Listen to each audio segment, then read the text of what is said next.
Hello, hello, hello. Welcome back to another Sister Service live stream. I'm so glad that you could join me today for our nightly reading of the Book of Mormon before bedtime. I hope you are all snuggled in. If you want to read along with me and catch me when I inevitably mess up in my reading, then the words will be on the screen, or you can get out your paper scriptures so that you can underline, highlight, or write notes along with it. That's a great way to interact with the scriptures. But if that's not your thing, that's okay too. You can just be listening to this, have it in the background. It's a great way to bring the spirit into your space. Without further ado, Chapter 43. Alma and his sons preach the word. The Zoramites and other Nephite dissenters become Lamanites. The Lamanites come against the Nephites in war. Moroni arms the Nephites with defensive armor. The Lord reveals to Alma the strategy of the Lamanites. The Nephites defend their homes, liberties, families, and religion. The armies of Moroni and Lehi surround the Lamanites. About 74 BC.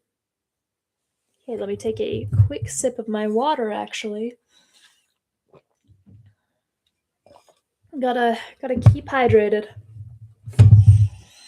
And now it came to pass that the sons of Alma did go forth among the people and to declare the word unto them. And Alma also himself could not rest, and he also went forth. Now we shall say no more concerning their preaching, except that they preached the word and the truth, according to the spirit of prophecy and revelation. And they preached after the holy order of God by which they were called. And now I return to an account of the wars between the Nephites and the Lamanites in the 18th year of the reign of the judges. For behold, it came to pass that the Zoramites became Lamanites. Therefore, in the commencement of the 18th year, the people of the Nephites saw that the Lamanites were coming upon them. Therefore, they made preparations for war. Yea, they gathered together their armies in the land of Jershon. And it came to pass that the Lamanites came with their thousands, and they came into the land of Antionum, which is the land of the Zoramites. And a man by the name of Zerahemnah was their leader. And now, as the Amalekites were of a more wicked and murderous disposition than the Lamanites were, in and of themselves, therefore Zerahemnah appointed chief captains over the Lamanites, and they were all Amalekites and Zoramites. And this he did that he might preserve their hatred towards the Nephites, that he might bring them into subjection to the accomplishments of his designs. For behold, his designs were to stir up the Lamanites to anger against the Nephites. This he did that he might usurp great power over them, and also that he might gain power over the Nephites by bringing them into bondage. And now the design of the Nephites was to support their lands and their houses and their wives and their children, and that they might preserve them from the hands of their enemies, and also that they might preserve their rights and their privileges, yea, and also their liberty, that they might worship God according to their desires. For they knew that if they should fall into the hands of the Lamanites, that whosoever should worship God in spirit and in truth, the true and the living God, the Lamanites would destroy. Yea, and they also knew the extreme hatred of the Lamanites towards their brethren, who were the people of Anti-Nephi-Lehi, who were called the people of Ammon. And they would not take up arms, yea, they had entered into a covenant, and they would not break it. Therefore, if they should fall into the hands of the Lamanites, they would be destroyed. And the Nephites would not suffer that they should be destroyed. Therefore, they gave them lands for their inheritance. And the people of Ammon did give unto the Nephites a large portion of their substance to support their armies. And thus the Nephites were compelled alone to withstand against the Lamanites, who were a compound of Laman and Lemuel and the sons of Ishmael, and all those who had dissented from the Nephites, who were the Amalekites and Zoramites, and the descendants of the priests of Noah. And those descendants were as numerous nearly as were the Nephites. And thus the Nephites were obliged to contend with their brethren, even unto bloodshed. And it came to pass, as the armies of the Lamanites had gathered together in the land of Antionum, behold, the armies of the Nephites were prepared to meet them in the land of Jershon. Now, the leader of the Nephites, or the man who had been appointed to be the chief captain over the Nephites, now the chief captain took the command of all the armies of the Nephites, and his name was Moroni. And Moroni took all the command and the government of their wars, and he was only 25 years old when he was appointed chief captain over the armies of the Nephites. And it came to pass that he met the Lamanites in the borders of Jershon, and his people were armed with swords and with scimitars and all manner of weapons of war. And when the armies of the Lamanites saw that the people of Nephi, or that Moroni had prepared his people with breastplates and with arm shields, yea, and also shields to defend their heads, and also they were dressed with thick clothing. Now the army of Zarahemla was not prepared with any such thing. They had only their swords and their scimitars, and their bows and their arrows, their stones and their slings, and they were naked, save it were a skin which was girded about their loins. Yea, all were naked, save it were the Zoramites and the Amalekites. But they were not armed with breastplates nor shields. Therefore they were exceedingly afraid of the armies of the Nephites because of their armor, notwithstanding their number being so much greater than the Nephites. Behold, now it came to pass that they durst not come against the Nephites in the borders of Jershon. Therefore they departed out of the land of Antionum into the wilderness, and took their journey round about in the wilderness, away by the head of the river Sidon, that they might come into the land of Manti, and take possession of the land. For they did not suppose that the armies of Moroni would know whither they had gone. But it came to pass, as soon as they had departed into the wilderness, Moroni sent spies into the wilderness to watch their camp. And Moroni also, knowing of the prophecies of Alma, sent certain men unto him, desiring him that he should inquire of the Lord whither the armies of the Nephites should go to defend themselves against the Lamanites. And it came to pass that the word of the Lord came unto Alma, and Alma informed the messengers of Moroni that the armies of the Lamanites were marching round about in the wilderness, that they might come over into the land of Manti, that they might commence an attack upon the weaker part of the people. And those messengers went and delivered the message unto Moroni. Now Moroni, leaving a part of his army in the land of Jershon, lest by any means a part of the Lamanites should come into that land and take possession of the city, took the remaining part of his army and marched over into the land of Manti. And he caused that all the people in that quarter of the land should gather themselves together to battle against the Lamanites, to defend their lands and their country, their rights and their liberties. Therefore they were prepared against the time of the coming of the Lamanites. And it came to pass that Moroni caused that his army should be secreted in the valley which was near the bank of the river Sidon, which was on the west of the river Sidon in the wilderness. And Moroni placed spies round about, that he might know when the camp of the Lamanites should come. And now, as Moroni knew the intention of the Lamanites, that it was their intention to destroy their brethren, or to subject them and bring them into bondage, that they might establish a kingdom unto themselves over all the land, and he also knowing that it was the only desire of the Nephites to preserve their lands and their liberty and their church, therefore he thought it no sin that he should defend them by stratagem. Therefore he found by his spies which course the Lamanites were to take. Therefore he divided his army and brought a part over into the valley, and concealed them on the east and on the south of the hill Riplah. And the remainder he concealed in the west valley on the west of the river Sidon, and so down into the borders of the land Manti. And thus, having placed his army according to his desire, he was prepared to meet them. And it came to pass that the Lamanites came up on the north of the hill, where a part of the army of Moroni was concealed.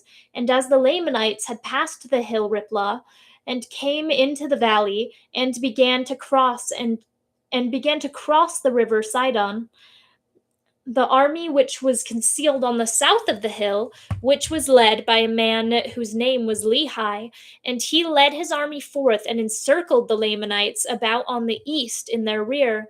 And it came to pass that the Lamanites, when they saw the Nephites coming upon them in their rear, turned them about and began to contend with the army of Lehi. And the work of death commenced on both sides.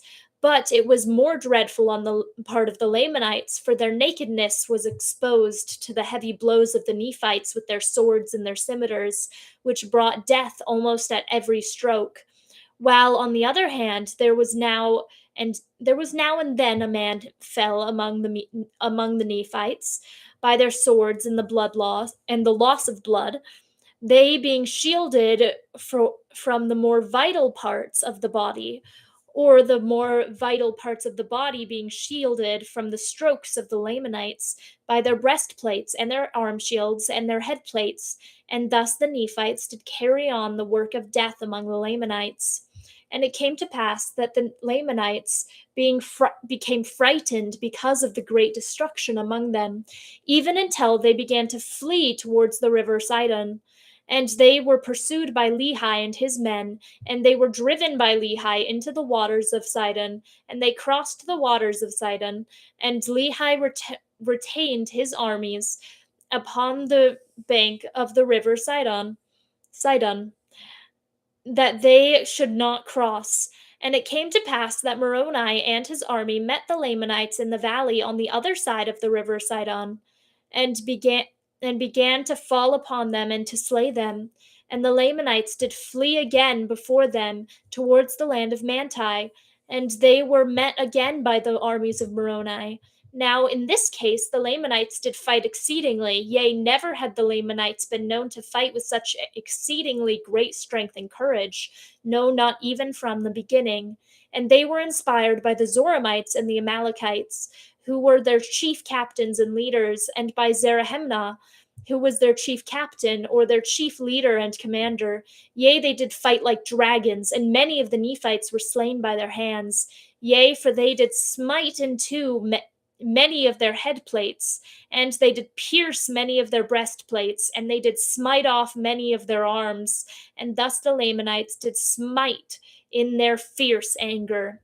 Nevertheless, the Nephites were inspired by a better cause, for they were not fighting for monarchy nor power, but they were fighting for their homes and their liberties, their wives and their children, and their all, yea, for their rights of worship and to their church.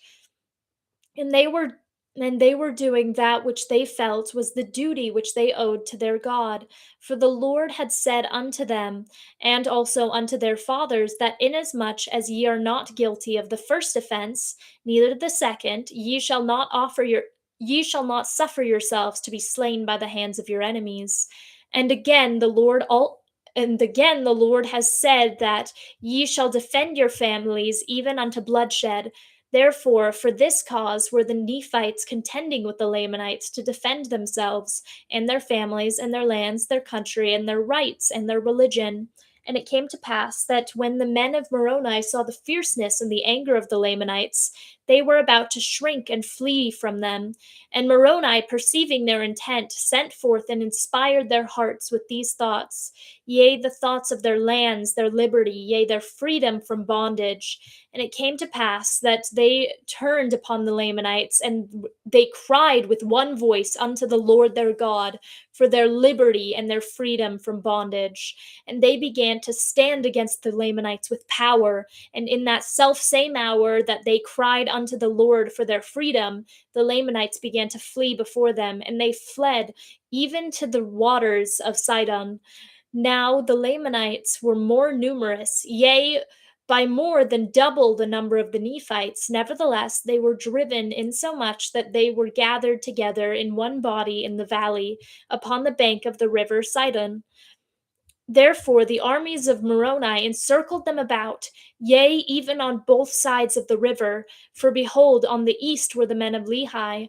Therefore, when Zarahemnah saw the men of Lehi on the east of the river and the armies of Moroni on the west of the river Sidon, that they were encircled about by the Nephites, they were struck with terror. Now Moroni, when he saw their terror, commanded his men that they should stop shedding their blood. Okay, we are going to take a drink break. Goodness, I read all of that without taking a drink. That was a mistake. My poor vocal cords.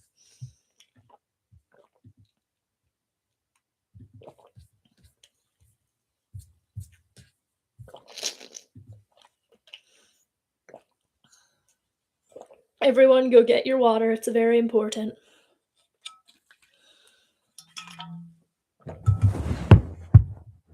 Oh, mother.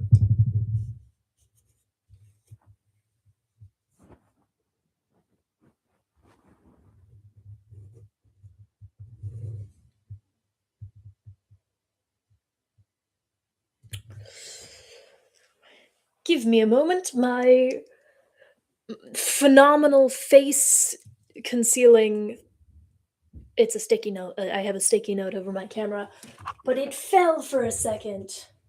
Not the face reveal. Oh no. I'm just gonna go grab a new one.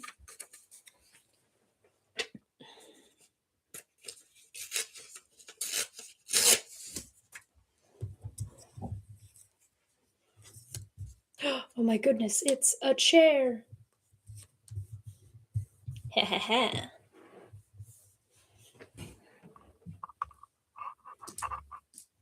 No, you didn't see me. There was no sight. I don't know what you're talking about.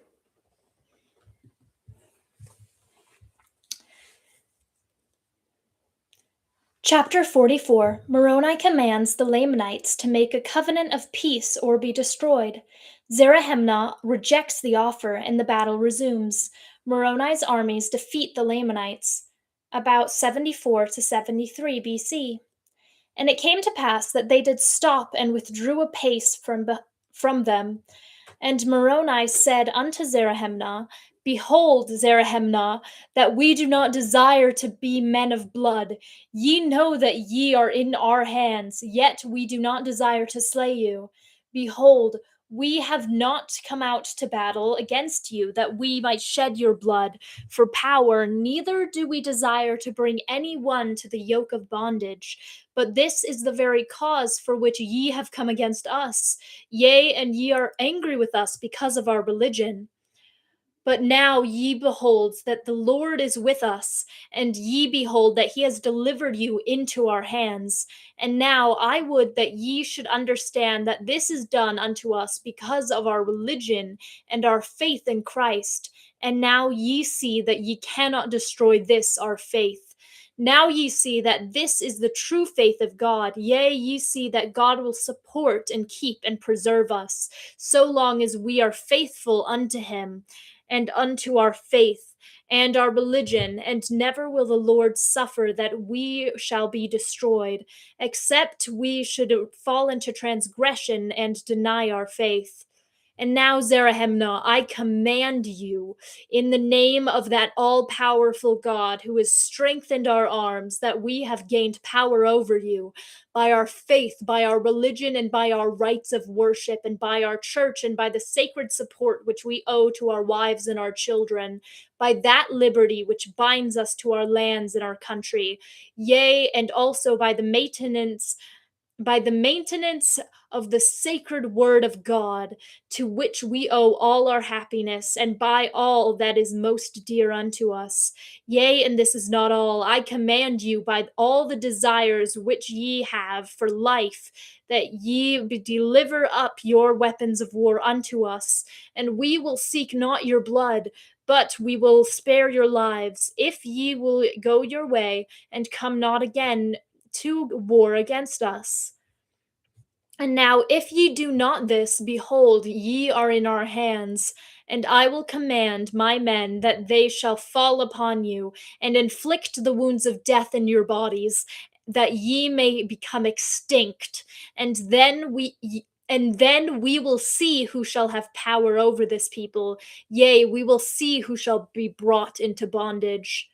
And now it came to pass that when Zerahemnah had heard these sayings, he came forth and delivered up his sword and his scimitar and his bow into the hands of Moroni, and said unto him, Behold, here are our weapons of war. We will deliver them up unto you, but we will not suffer ourselves to take an oath unto you, which we know that we shall break, and also our children, but take our weapons of war and suffer that we may depart into the wilderness. Otherwise, we will retain our swords, and we will perish or conquer.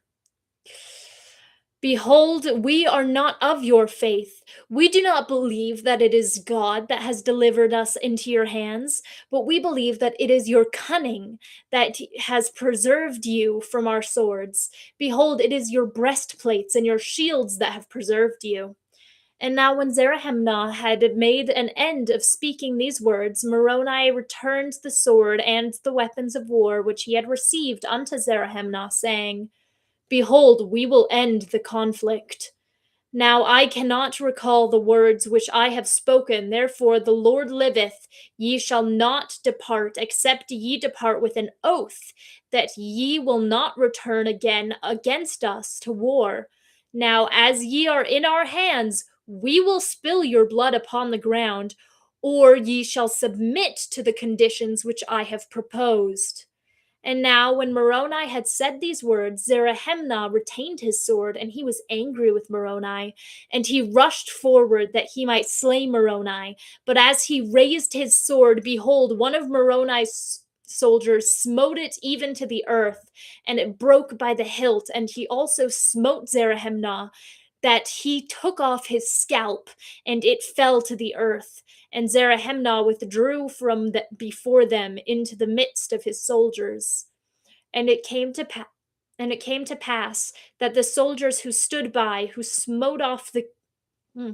And it came to pass that the soldier who stood by, who smote off the scalp of Zerahemnah, took the scalp from off the ground by the hair, and laid it upon the point of his sword, and stretched it forth unto them, saying unto them with a loud voice, Even as this scalp has fallen to the earth, which is the scalp of your chief, so shall ye fall to the earth, except ye will deliver up your weapons of war and depart with a covenant of peace. Now there were many, when they heard these words, and saw the scalp which was upon the sword, that were struck with fear. And many came forth and threw down their weapons of war at the feet of Moroni, and entered into a covenant of peace. And as many as entered into a covenant, they suffered to depart into the wilderness. Now it came to pass that Zerahemnah was exceedingly wroth, and he did stir up the remainder of his soldiers to anger, to contend more powerfully against the Nephites.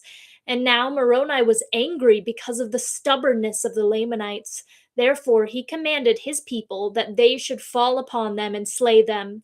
And it came to pass that they began to slay them, yea, and the Lamanites did contend with their swords and their might.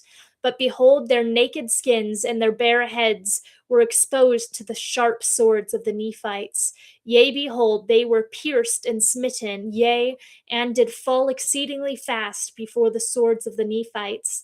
And they began to be swept down, even as the soldier of Moroni had prophesied.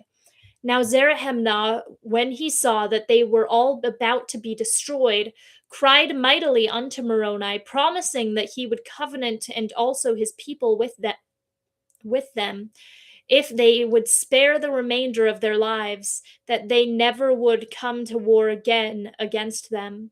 And it came to pass that Moroni caused that the work of death should cease again among the people.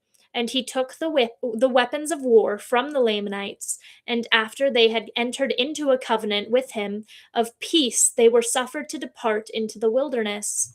Now the number of their dead was not numbered because of the greatness of the number. Yea, the number of their dead was exceedingly great, both on the Nephites and on the Lamanites. And it came to pass that they did cast their dead into the waters of Sidon. And they, sorry, and they have gone forth and been buried in the depths of the sea.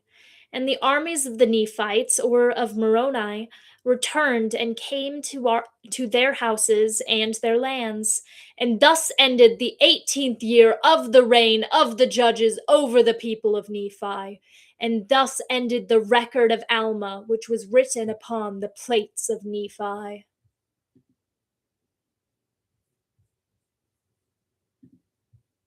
love reading that part.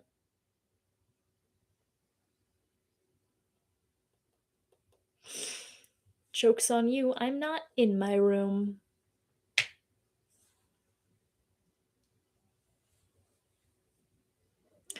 But with that, I think that's a great place to finish it up for the night. So, thank you all so much for joining me in our reading this evening. I hope that you got something out of either the words I read or the spirit conferring to your mind and heart.